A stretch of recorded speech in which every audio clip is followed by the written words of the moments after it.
Hey, what's up, everybody? Welcome back to TechHelp, guys. So today I'm going to show you how you can create a remote desk on your computer. So just click on Remote Desk. You want to go to Settings, and then you want to toggle on the Remote Desk connection. So we're going to open the application right here.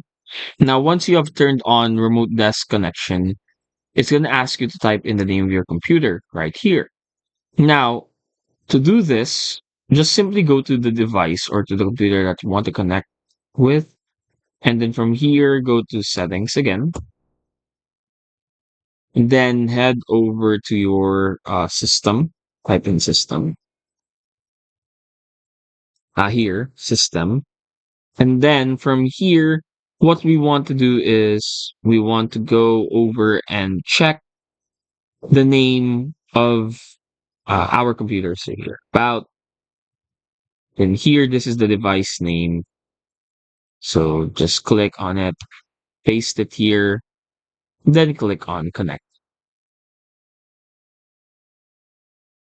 And that's it.